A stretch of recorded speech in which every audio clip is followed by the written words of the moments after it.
Welcome to the Best Dog for Life training system. My name is Donna and I've been training dogs for over 28 years. During that time, I've developed a step by step training system called Best Dog for Life that is effective for transforming all breeds and ages of dogs with a wide range of emotional and behavioral issues. From leash reactivity to jumping, anxiety to incessant barking, and everything in between, you will find solutions to transform nearly every dog issue in this training system. Throughout this course, you will see me working with dogs from various ages, breeds, temperaments, and issues. You will also see me demonstrating many concepts with my own three dogs, Rusty, Snickers, and Crunch. Rusty is our family's 12-year-old mini Aussie. I often say that Rusty has taught me more about training difficult dogs than any other dog I've owned. Rusty has a very high energy level with a slight tendency for anxiety. Still, I've found ways to manage his excessive energy so that he's calm, respectful, and obedient, just like my other dogs. Rusty's favorite pastimes are feeling the wind in his hair on car rides and belly rubs. Rusty's friendly and obedient and always happy to come along on my training appointments. Snickers is our family's 15-year-old mini Aussie. Despite her advanced age, she is still active and alert. Snickers is a loving girl who has helped me to raise my four children to love dogs with her easygoing and gentle nature.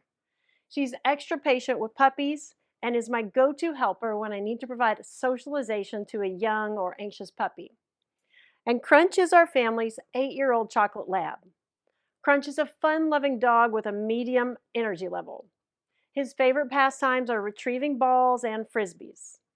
Like Snickers and Rusty, Crunch often comes along with me on appointments to help when my clients' dogs need practice with healthy social skills. Though none of my dogs are perfect, I consider all three of my dogs to be best dogs, and so does everyone who meets them. They're emotionally balanced, friendly, calm, respectful, and obedient. They're polite to all other people and dogs, and we can take them anywhere we want to go, from an off-leash hiking trip to a busy farmer's market. Becoming a best dog is my goal for your dog as well. No matter what issues your dog may struggle with at this point, this course will help you discover the root cause of those issues and how to transform your dog into an emotionally balanced and obedient best friend. First, it's time to answer the question, what is a dog? Welcome to the Best Dog for Life training system. What is a dog? It's been said that dogs are man's best friend. But in many homes, the dog is more like the family's worst nightmare. The dogs create chaos in the home with bad behavior such as barking, biting, chewing, and jumping. It's become popular in our culture to treat our dogs just like a human baby. While it's great to love your dog dearly, if you treat it exactly like a human, you will cause serious issues like disobedience, anxiety, and aggression. If a dog is not a human baby, then what is a dog? Well, a dog is a dog, and all dogs are related to wolves. From the tiniest Chihuahua to the tallest Great Dane, all dogs are genetic relatives to the wild wolf. Even though humans domesticated dogs eons ago and brought them into our homes, all dogs share the same instincts of their distant wolf relatives. In a wolf pack, all the wolves work together as a team and follow the leadership of the pack leader. The pack leader leads the way at all times. The other members of the pack show respect and follow the leadership of the pack leader. In your dog's mind, your family is its pack. So, for your dog to respect and obey you, you must assert yourself as pack leader. It's a myth that all a dog needs is love and lots of toys to be happy. Our chocolate lab Crunch loves playing with toys, but that's not the reason he's such a happy and obedient dog for our family. The truth is that a dog needs exercise and leadership, discipline and love, rules and boundaries, repetition and consistency, and so much more. A dog desperately needs to migrate on a walk with its pack every day. A dog that is not given proper exercise will become bored, anxious, aggressive, and destructive. The pent up energy results in bad behaviors like incessant barking, biting, and chewing. Winston, stop. Hush. It's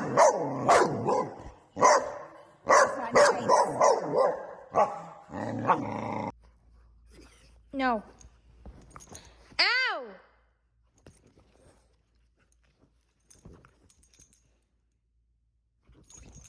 Ow! Ow! Ow! No! No! These two dogs had some serious bad behaviors. In both instances, each dog was not walked properly on a daily basis. But there's a wrong way and a right way to walk a dog. Here's the wrong way to walk a dog. Oh, shit!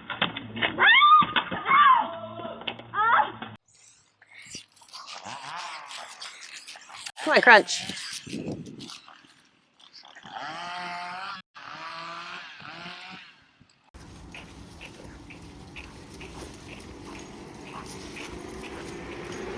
Each of these owners have surrendered their leadership role to their dog.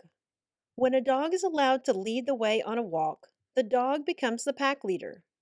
And dogs do not make good leaders of human families. What is wrong with this picture? The dog is in control and leading the way. You can bet this owner has no control of her dog inside her home as well. So, what is the right way to walk a dog? The right way to walk a dog is to lead the dog with confidence, much like the handlers in a dog show. I will show you how to do this in the following steps of this course. But first, let me tell you a little bit about my story and how I came to know so much about training dogs. Growing up, I was always an animal lover and had pets of many kinds. From birds to cats and our small family dogs, I loved them all. When I was 18, I finally got a chance to train my own dog, a black lab mix named Jordan. I loved Jordan so much that I even drew this portrait of him. Training Jordan taught me a lot about dog training. He was a great dog, friendly and obedient. Still, I had a lot to learn when it came to training dogs. I quickly added a Doberman named Jackson and a miniature Schnauzer named Vic to my pack. I also fell in love and married my high school sweetheart named Justin. We added a few kiddos to the mix and more dogs as the older ones passed. Here are just a few of the dogs we've loved over the years. Diesel, the giant Schnauzer, Snickers, the mini Aussie, Rusty, the mini Aussie, and our chocolate hunting dog named Crunch. Snickers is now 15, Rusty is 12, and Crunch is 8. All of my dogs are friendly and obedient and help me socialize other dogs on training appointments when necessary. Back to my youth. Growing up, I also worked with and showed horses. Here is the teenage me proudly riding my horse. Since I have experience working with both horses and dogs, I've realized that both animals have a lot in common when it comes to training. Both horses and dogs have been domesticated by man and trained to live and work closely along with us. It turns out that many of the training techniques that are used to train horses are also useful with dogs. We use tools such as ropes to control a horse. A rope around a horse's neck will give us some control. However, it will not give us complete control of such a strong, powerful animal. This girl has a rope around her horse's neck. But if her horse gets spooked and decides to bolt, she will have no control over it. That is why horses are trained to wear a halter. The halter gives maximum control of the horse's head. When tools such as a halter are used properly, Even a tiny girl can lead a big, strong horse. The same is true with dogs. Certain tools allow us to better control our dog's behavior, but only if they are used properly. Lucky for you, in future steps, I will show you the most effective training tools and exactly how to use them so that you can train your dog to be calm and obedient in every situation. So far, we've learned many things, including that a dog is not a human, a dog is a dog. But what is a dog's true purpose? Most dogs were bred to work. These dogs need a job to give them a sense of purpose in life. Here are just a few dogs happily doing the work they were bred to do. Hi, I'm Jody Downs, and I work Australian Shepherds for herding and agility, conformation, rally, and frisbee. The true stock dog with some of the looks that the show performance dogs. That would be a traditional, a proper Swiss one. Yeah, that's the one with the turn type. The French cats were pressed in the 1990s. Goodbye. Bye-bye. Good girl. Here is my chocolate lab hunting dog named Crunch, proudly displaying the work he did, which was retrieving birds on a hunting trip. Many breeds of dogs were originally bred for hunting, such as Labradors, Golden Retrievers, and even Standard Poodles. Even though most families who own this type of dog do not hunt with them, that doesn't change the fact that these dogs were designed to be working dogs. And if you own some sort of doodle or other designer cross, there's a good chance there's a working dog breed in your dog's genes. Here are just a few examples of dogs that were bred specifically to do work.